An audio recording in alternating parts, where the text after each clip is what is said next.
Ladies and gentlemen, please welcome Senator Jim Banks.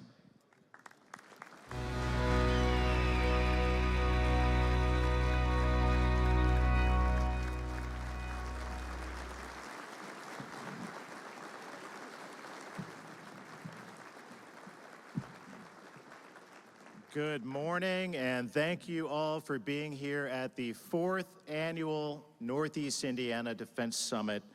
It's an honor to have all of you here to help kick off what would be a very significant day for all of us as we talk about the national defense industry in Indiana, and especially right here at home in Northeast Indiana. Yesterday, we had a great kickoff day. How many of you were there with us last night with the Secretary of the Navy? Thank you all for being a part of that.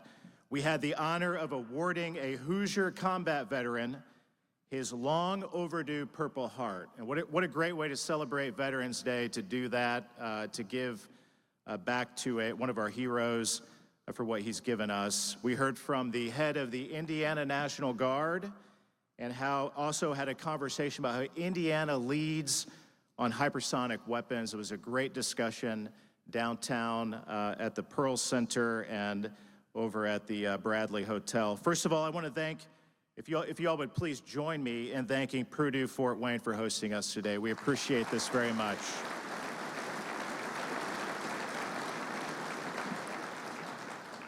We have a very action-packed day ahead of us. We will hear from the 79th Secretary of the United States Navy, John Phelan. Thank you, Mr. Secretary, for being here with us. Please give him a round of applause.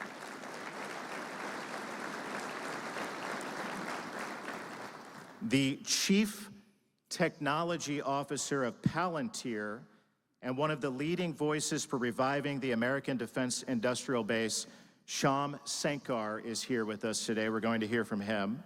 One of our nation's leading investors in defense technology, Thomas Toll, is going to join us for a discussion. We have defense tech innovators and industry leaders from all over Indiana, from Silicon Valley and around the country, who have come to the heartland of America, Fort Wayne, Indiana, to be a part of this great day.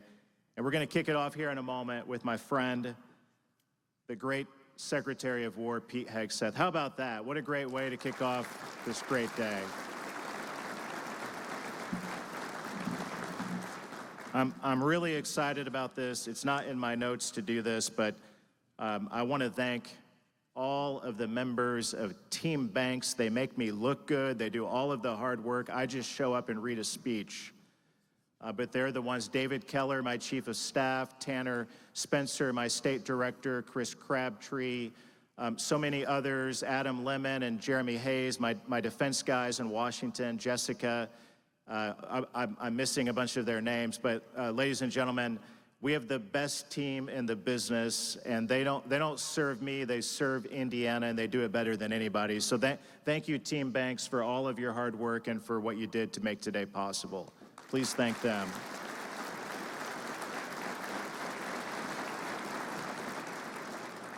I want to be brief because I want to hear from the Secretary, and nobody ever said, I wish the Senator would have talked a little bit longer than what he did. It's never happened. President Trump is rebuilding and remaking the United States military into the world's strongest fighting force. And Secretary of War Hegseth is leading the effort daily to achieve peace through strength, I think in ways that we've never seen before.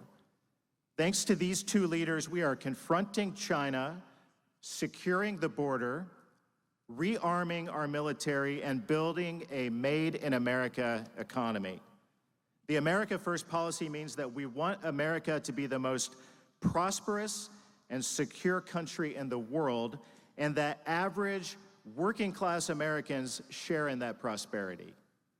Within 6 months, Congress has delivered on this promise with the One Big Beautiful Bill that has $150 billion in new defense spending. That includes $25 billion for the Golden Dome, $29 billion for shipbuilding, and $23 billion to resupply munitions and strengthen our supply chain.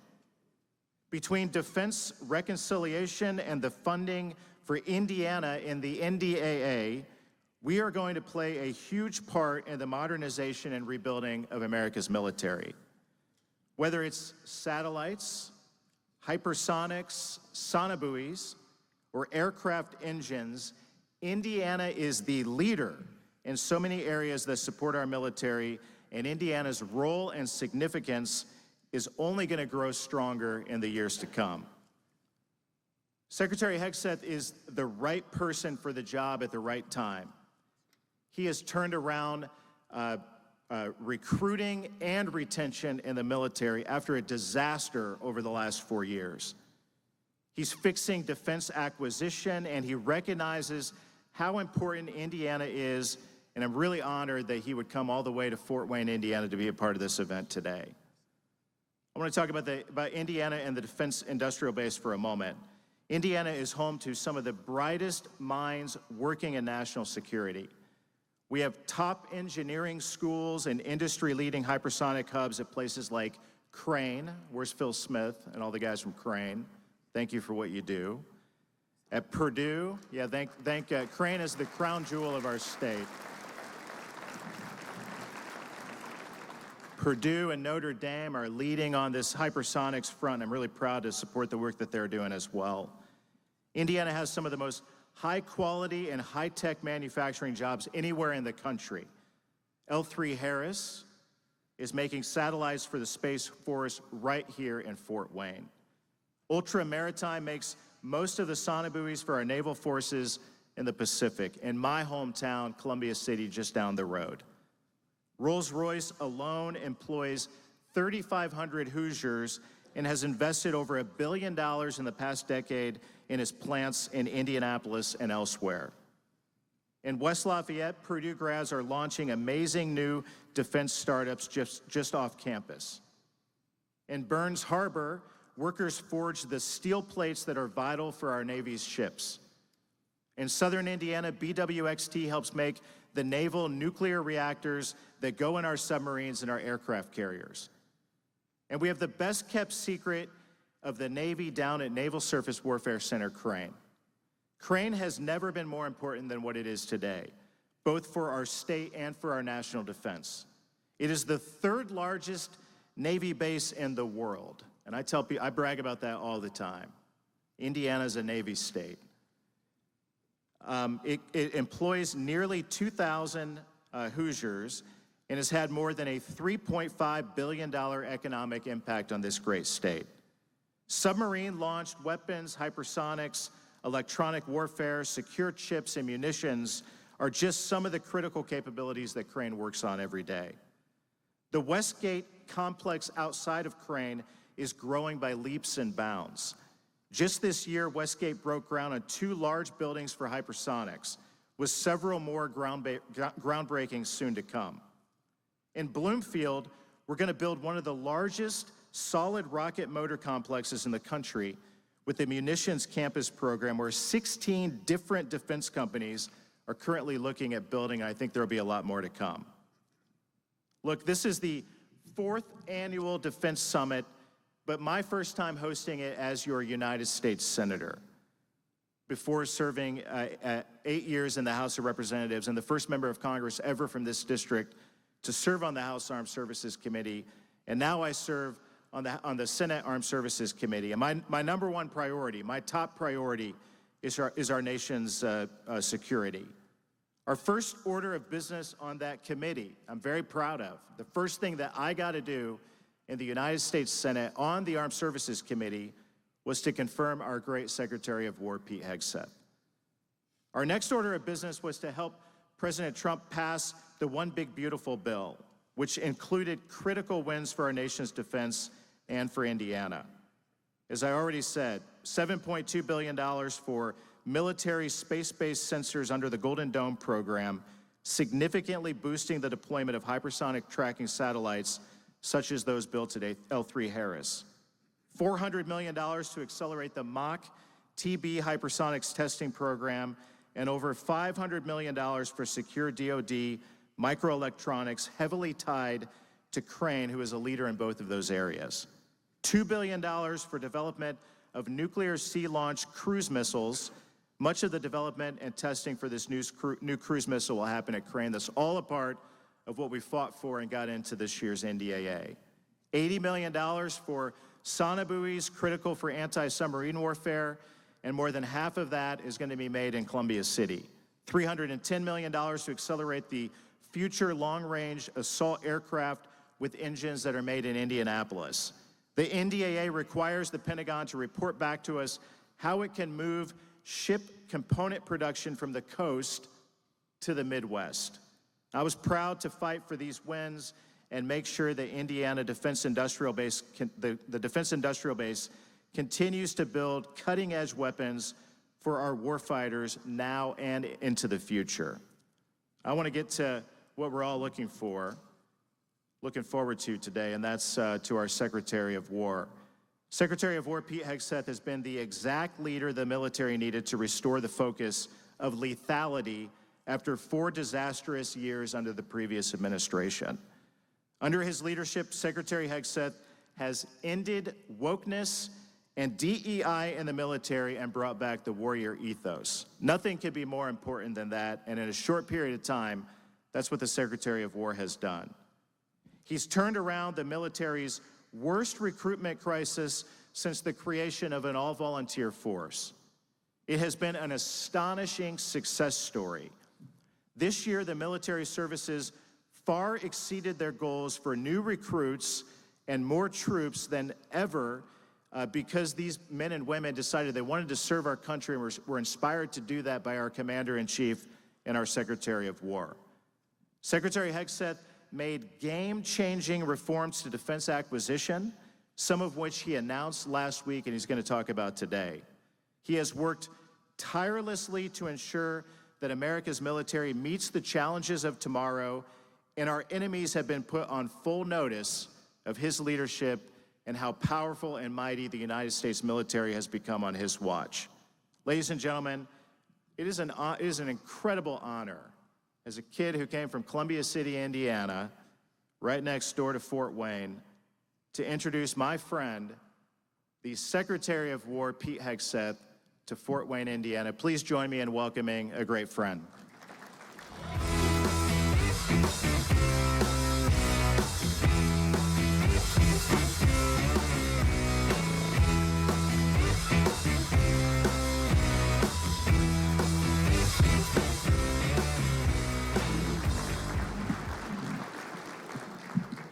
Well, Senator, thank you very much. You are very kind. I appreciate it. It's a pleasure to be here. Much rather spend a morning in Indiana than a morning in Washington, for sure. Although I could do without the snow as a Minnesota boy.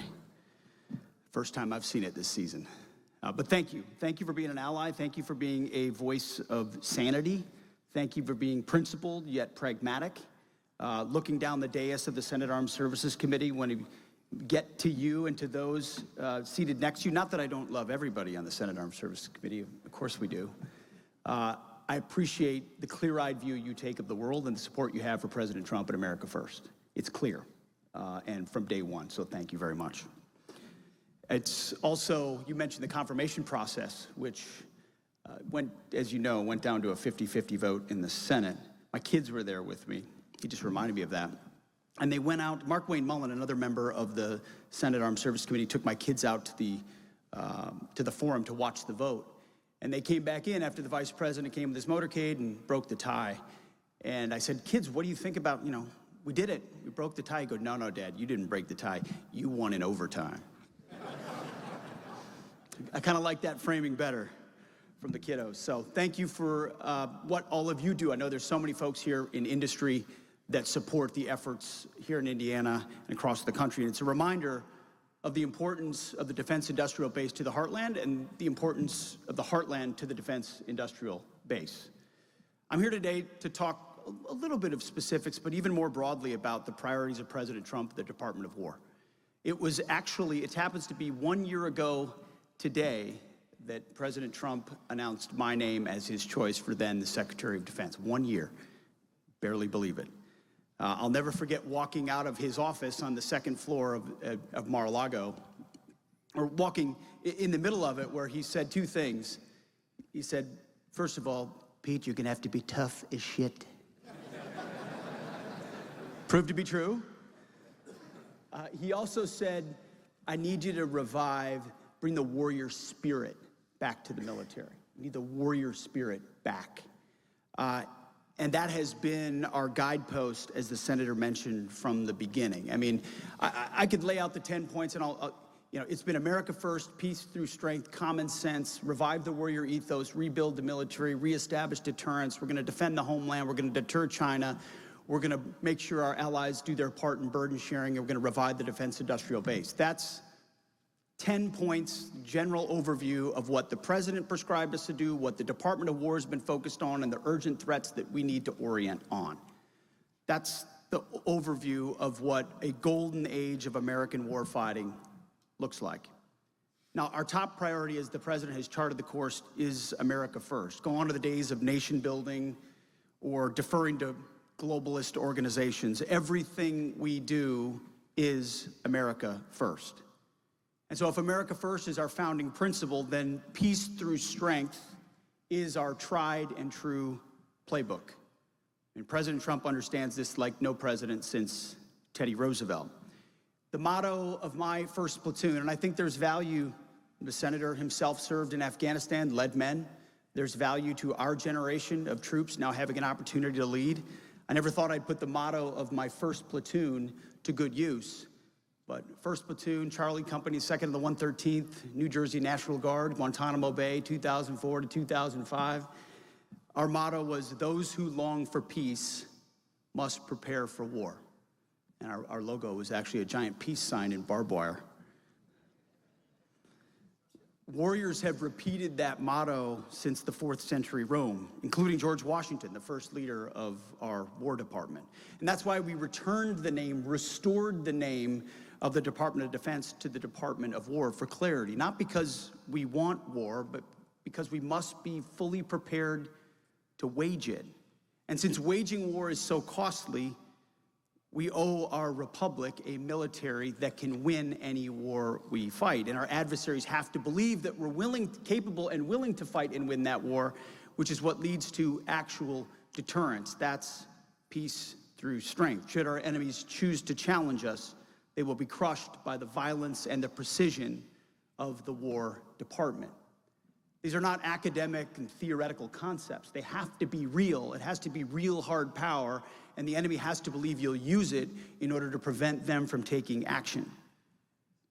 And certainly it's not theoretical right now. This feels like a 1939 type moment, or hopefully a 1981 type moment, where America needs to lead and rebuild to ensure that we maintain that peace through strength. Enemies are gathering and threats are growing. We have to prepare now. So if you're putting America first and the roadmap is peace through strength, the third ingredient President Trump has injected is good old-fashioned Indiana common sense. Common sense is back at the White House and it's back at the Pentagon. Common sense means putting warfighting, lethality, as the senator mentioned, training, discipline, accountability, readiness at the forefront of everything we do at the Department of War.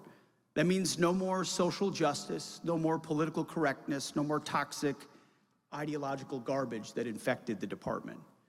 As I've said before, but we repeat and we repeat because as a good old television host, you know it takes a while for it to actually sink in. No more identity months, no more DEI offices, no more dudes in dresses. No more climate change.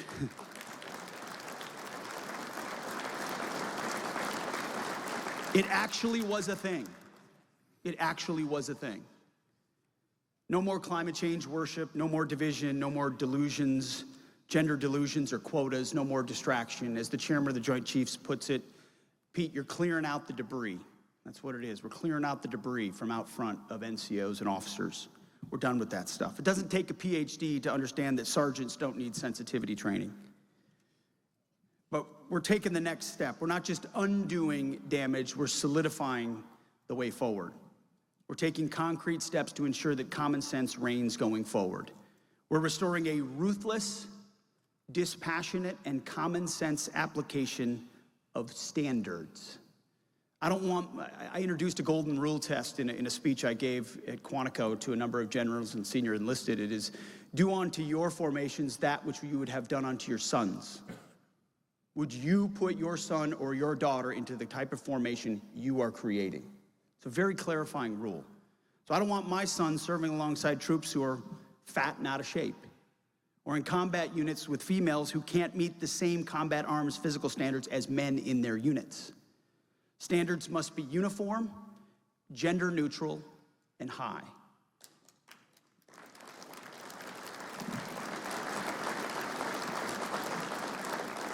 It's simple. It's colorblind, gender neutral, merit-based. I say colorblind, gender neutral, merit-based. That's what the military should be. Because if they're not standards, then they're just suggestions. Suggestions that get our sons and daughters killed in combat. And that's why I've directed every service to ensure that every requirement and every combat MOS returns to the highest male standard only. One standard across those combat jobs. If females make it, fantastic. Then they're most qualified for that position. If not, then so be it.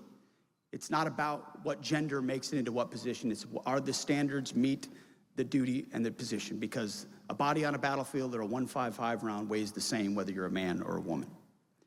So in line with POTUS's common sense agenda, the first item of what we're undertaking inside the Department of War is restoring the warrior ethos. So a lot of what I just said falls into the category of restoring the warrior ethos. And it's up and down the ranks. As I mentioned, that speech at Quantico, whether you're an airborne ranger or a chairborne ranger, a brand new private or a 4-star general in the Pentagon, you need to meet height and weight standards and pass a PT test twice a year. I also said, we don't need to be in military of beardos anymore. Do you know how many troops claim to be Nordic pagan? No, suddenly it's become like this real fake religious affiliation inside the Pentagon where troops claim to be Nordic pagan so they can grow a beard, and no one challenges them on it because no one's upheld standards for a long time. So now a quarter of the platoon is sporting beards because they're now suddenly Nordic pagans. We're not doing that stuff anymore. The idea is, it's sort of the broken windows theory of policing. There'll be some people that say, well, Pete, why would a secretary care about beards and PT standards? It's the same thing. Well, why would a mayor of New York care about squeegee men or about broken windows? It's because when you let the small things go, you create a climate of criminality.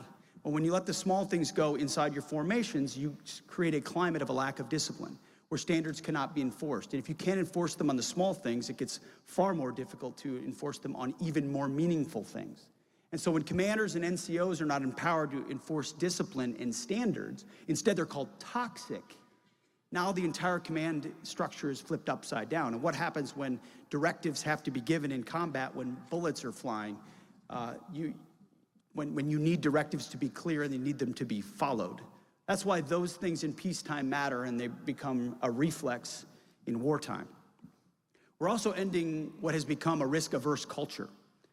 NCOs and commanders no longer have to walk on eggshells, that's the phrase that we've used, for fear of compromising a blemish-free record. You see, blemish-free records are great in peacetime, but they don't work in wartime. So we're overhauling the Inspector General, the EO, and MEO processes so they cannot be weaponized. See, these processes have been weaponized to put complainers, ideologues, and underperformers in the driver's seat.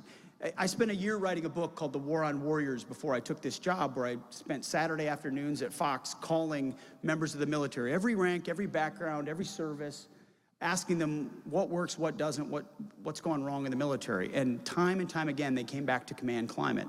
It's impossible to be a commander right now, because the minute you enforce a standard, you're called toxic and someone drops an IG complaint on you and you can't get promoted, you can't move on, and you're not empowered to enforce standards. We're changing that entire paradigm. We're reviewing and flipping the entire IG process. Sure, you still can't be racist or sexist. Like, it's been illegal to be racist in the military since 1948.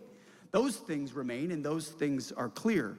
But officers simply upholding high standards that promote the warrior culture are not toxic. And we're no longer are going to be subjected to drawn-out, weaponized, unfair investigations that are never anonymous complaints that go on for months and they can't do their job. There's a big difference between something that's anonymous and something that's carefully handled or close hold, confidential.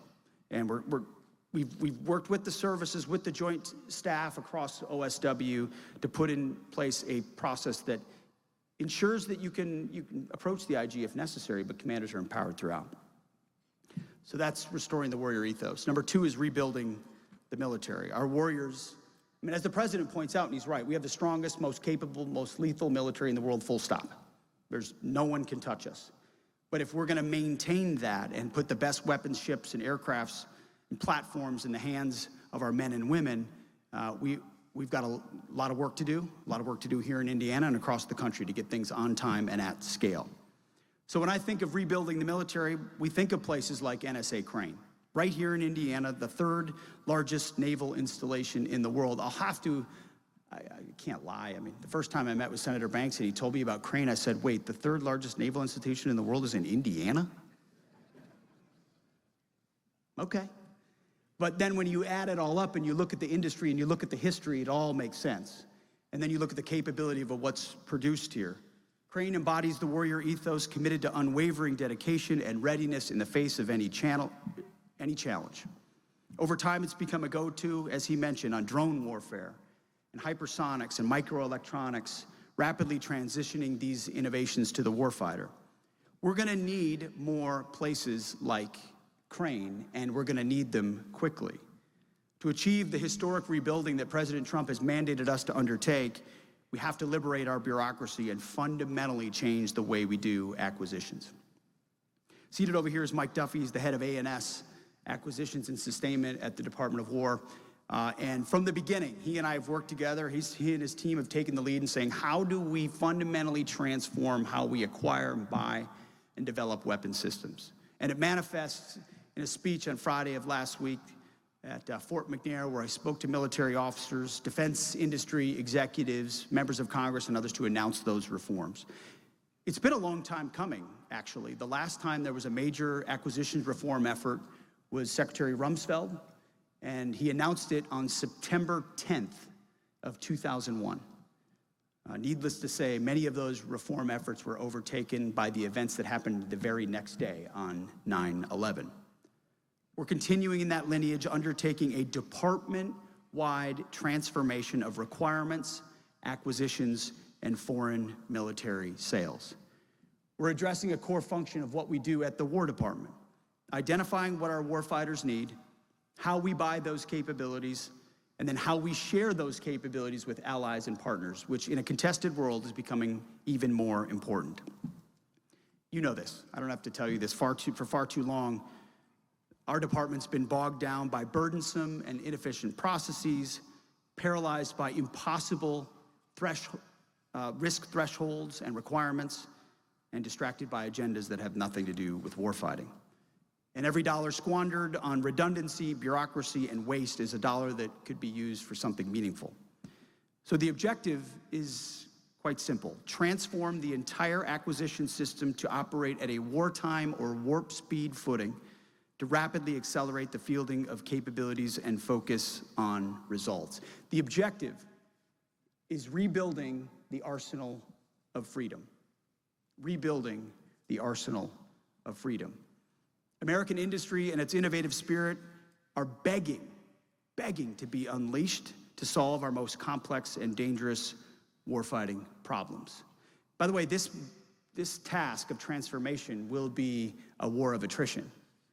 The Pentagon's gonna fight back, the bureaucracy's gonna fight back, the powerful primes will fight back, and it's our job every hour, every day, every week, every month, with our team, to return fire, overwhelming fire, and say, no, this is how we're changing the paradigm. We're opening the aperture on speed, on competition, on scale, on commercial first, because the warfighters need it, and they need it now. Industry needs to perceive business with the Department of War from a perspective of growth and assume risk to partner with the United States. We're talking about transformation, not toothless reform, and we're talking about it fast. Because our adversaries are not sitting idly by, and their ambitions and intentions are clear. Now is the time. Here are the 5 overarching transformative pillars for our procurement process. First, we have to stabilize demand signals.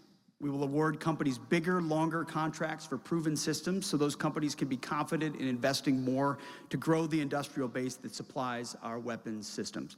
More and faster. And that's good for big guys, small guys, and everything in between. More, faster. Second, we will prioritize the purchase of industry-driven solutions, commercial solutions that meet our need to be faster, even if it doesn't meet every requirement. It means that we're open to buying the 85% solution and iterate together to achieve the 100% solution, because an 85% solution tomorrow is a lot better than a 100% solution that is never in the hands of a warfighter. It also means there will be no non-compliant bids. Third, we will empower our program leaders with the control, expertise, and authority to direct program outcomes, move money, and quickly adjust the priority of required system performance to deliver on time and under budget. Fourth, we will inject urgency and excellence into the defense industrial base. We're only going to do business with industry partners that share our priority on speed and volume above all else, who are willing to surge American-made manufacturing at the speed of ingenuity to deliver rapidly and reliably for our warfighters. And then fifth, we're undertaking regulatory reform, removing excessive and burdensome FAR and DFARS rules, reporting requirements, accounting standards, excessive testing oversight, and excessively long studies and analysis. Some of the things that used to take us 3 to 8 years through requirements and acquisitions now should take under a year. And we're talking budget cycle speed. Anything that unnecessarily slows down government contracts will be eliminated.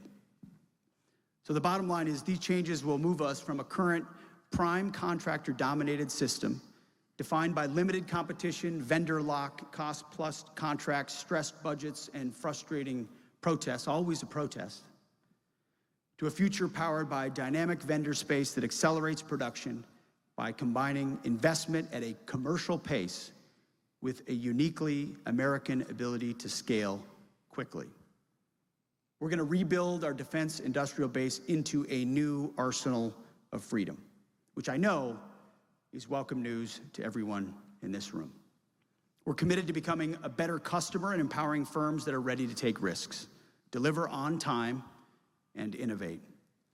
So you've got the warrior ethos, rebuilding the military, and finally, of the 3 internal reforms at our department, reestablishing deterrence. You all know for far too long, especially under the Biden administration, the military looked woke and weak, and it invited aggression on the world stage. Under the Biden administration, our adversaries expanded in Eastern Europe, in Ukraine, in the Middle East, in what happened on October 7th, in Southeast Asia, and Central and South America. The debacle in Afghanistan set the stage for a lot of it. By the way, I'm getting an update again next week from our Afghan task force, looking into what happened there, and we will be releasing that in 2026. Our enemy knew that they could get away with these things because Biden was feckless. The department looked feckless and was. But under President Trump, deterrence is back. After decades of securing other people's borders halfway across the world, we're finally securing our own border in our own hemisphere. An invasion of over 20 million people from around the world with no idea who they are is a serious and dramatic national security threat. That's why we're happy to support mass deportations as well of our friends in federal law enforcement. But we've also surged our posture to the southern border from minute one to lock that border down. Our goal is 100% operational control of the southern border, and every passing day we get that much closer. Cartels, trafficking, and death, all of it across the border ends. In fact, for the past 5 months, as I hope you've heard, there have been 0 crossings across our southern border. We know who's coming in.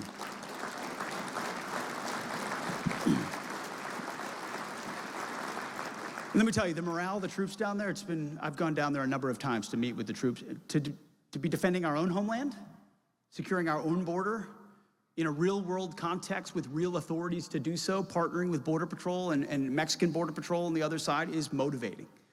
Our men and women down there love what they're doing, and that's why we revived the 1918 Mexican Border Medal to pin on their chest when they're done with a 6-month tour down there securing the border. These are not guys, with binoculars who don't have actual authorities. These are, striker platoons with vehicles and optics able to come alongside Border Patrol and assist in arrest of those coming across our border and lock it down. And eventually, more funding will lead to more infrastructure, more border wall, which will require less of a footprint, but even the same amount of a lockdown. We're also taking the fight on the deterrence front to cartels. My advice to foreign terrorist organizations, do not get in a boat.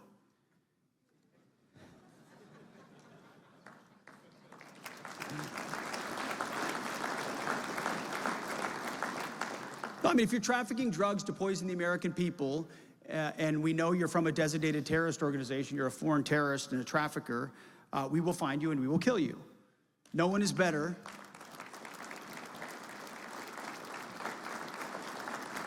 No one is better at tracking and networking and mapping and hunting than the American military. Honing those skills for many decades in foreign lands. Now we're doing it in defense of the American people with all the authorities. We got lawyers on lawyers. All the authorities necessary to do so, treating these terrorists like the Al-Qaeda of the Western Hemisphere. And we're seeing in real time that they're changing their methods and will adapt as they change those methods. But again, another signal of deterrence, locking down the border, taking on the cartels and stopping the poisoning of the American people. A great example as well is Operation Midnight Hammer.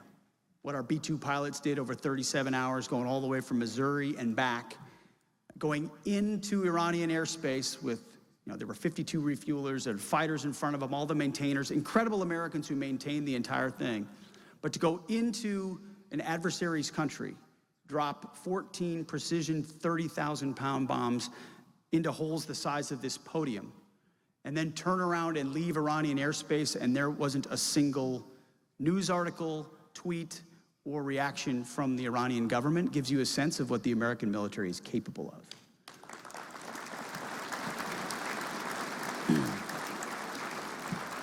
No, it was one of my favorite moments when we're in the Situation Room and we realized the bombers are out of Iranian airspace and all the targets have been hit successfully, and the president realizes that he gets to announce it before the world finds out, and he just turned to his assistant, we're all there, he goes, "Get me my phone." And he went, boop, and the world knew. But imagine the power of the signal of that truth, of the fact that the president had said, Iran, you have 60 days. And then on the 60-day mark, bombs dropped on their facilities, destroying Fordow, Esfahan, and Natanz. 60 days to the day, bombs drop. America says we'll do something, we follow through. Iran, he's said from the beginning, Iran will not have a nuclear weapon. He gave them 60 days, they didn't comply. The B-2s took care of business. The world sees that America's word matters. Another example of that that's often forgotten is the Houthis. Since, I don't know, would it be Thomas Jefferson? Our ships have been able to sail at the high seas without us accepting interdiction or pirates or those ships being threatened. The idea that freedom of navigation, American freedom of navigation was sort of taken as a given. Until under the Biden administration, Houthis started shooting at our ships and, I don't know, we shot a few missiles into some huts, but didn't do anything about it, just accepted the fact that we can't sail there anymore. And when President Trump came into office, he said, no, we're gonna reestablish freedom of navigation. And so we dropped bombs on the Houthis for 45 days until they cried uncle, and now our ships sail wherever we want. That is a reestablishment of deterrence, that you do not tangle with the United States Navy or Air Force or our people, and if you do, you will get the vengeance of the United States military until we get our way and our ships sail freely. All of these things are reestablishments of deterrence that had to be done given the backsliding of what occurred during the Biden administration. Now, we're also reestablishing deterrence, as the senator mentioned, in the Indo-Pacific and around the world. We're supporting allies and partners out there as force multipliers to strengthen their own capabilities. In March, I took my first trip to the Indo-Pacific as secretary and the first trip to Guam in 20 years from a Secretary of Defense or Secretary of War. I traveled to the Philippines, to Korea, to Japan, to Singapore, to Vietnam, to Malaysia. We are deterring China's influence around the world, not to mention the Panama Canal, where we're freeing that canal from malign Chinese influence, ensuring that American ships can sail freely. We're also increasing the burden sharing of our allies. I think a huge signature of what the Trump administration, what President Trump's been able to do in his first term and the second term is reawakening NATO to their actual mission. You're not an alliance if you don't have capabilities. And if you're not willing to spend on your own militaries and you're dependent on the United States, you're not actually able to step up when an adversary threatens you. Yes, Ukraine was a wake-up call for Europe, but more significantly, it was President Trump saying, you need to pay up. It's not enough just a free ride on us. I mean, what happened in June from President Trump in NATO members committing to 5%, 3.5% of hard military spending and 1.5% in infrastructure is historic. If America's going to have to take the primary burden of what happens in the Indo-Pacific and deterring China, then Europe needs to be prepared to step up in its own continent and ensure that forces like Russia or others are checked properly. It's common sense. You can't be everywhere.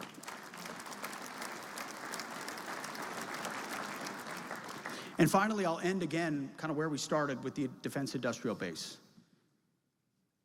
Decades of underinvestment and nonsensical bureaucracy and unstable demand signals have left us at a place where we're too reliant on too few, and what we do get is, yes, exquisite, but can't scale. We're just at a point where if we needed to rebuild, as we are right now, the arsenal of freedom, we have to make fundamental changes. So we're revitalizing American industry broadly, President Trump is, through his golden age, and at the Pentagon, we are ensuring that we maintain the most powerful military in the world. You can talk strategy all you want about homeland and hemisphere and deterring China and burden sharing. That's all briefs nicely on a white paper, but if you can't actually build the things you need to underwrite it, it's all an academic exercise. And that's why defense industrial base has been a top priority of ours from day one. So we're restoring the warrior ethos, we're rebuilding our military, we're reestablishing deterrence, and we have a president of the United States who has the backs of our warfighters. That's what I tell the troops every time I'm traveling. It's all I ever wanted as a young lieutenant, was to know that my commander had my back. At any echelon, when we had to do difficult things in the dead of night, where you make decisions in a split second, you're not always gonna make the right decision. But if you're doing it for the right reasons on behalf of the troops and the mission, then your commander ought to have your back. You see that with law enforcement, you see that with Border Patrol, you see that with our troops. When you have a commander-in-chief and a leader with a steel spine who has their back, they're empowered to make communities secure and safe. They're empowered to secure the border. They're empowered to deport dangerous illegals, or they're empowered to close with and destroy the enemy. And that's why a lot of what I've done as well is untied the hands of combatant commanders and allowed them to make decisions at their level to deal with and hunt down enemies of the United States, many of which the American people don't hear about in the newspapers. But it ensures that our warfighters are able to go out and do what they need to do to keep all of you safe. So in this new era for the defense industrial base, we're gonna take risks, we're gonna optimize for speed, we're gonna compete, and we're gonna scale. For the firms used to the old way, who refuse to take risks and innovate, we wish them well in their future outside of the Pentagon.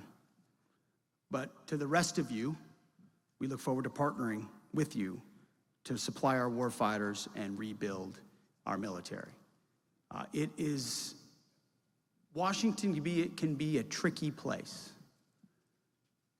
but not when you know why you're there and what you were sent there to do, and you lock arms with people who share those same perspectives. President Trump sets the tone. My job, I've got two basic principles. Don't talk to the media unless you have to, because all they do is spin, spin, spin. And then just do your job. Just do the job you have. And the job I was given by President Trump is to be the Secretary of Defense and now the Secretary of War, to deliver on behalf of warfighters. That's it. There's no other games to be played in Washington, D.C.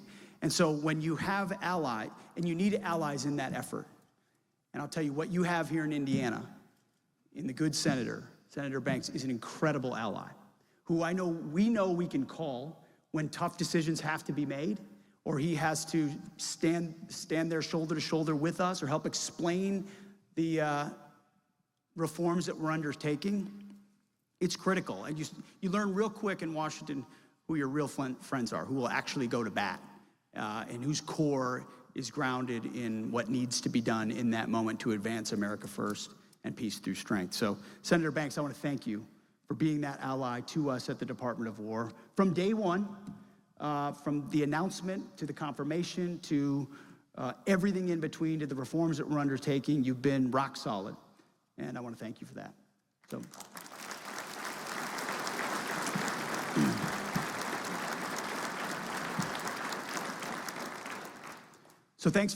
there's so many defense executives out here who make exquisite and important things that we utilize. Thank you for what you're doing. This ought to be a golden age for you as well.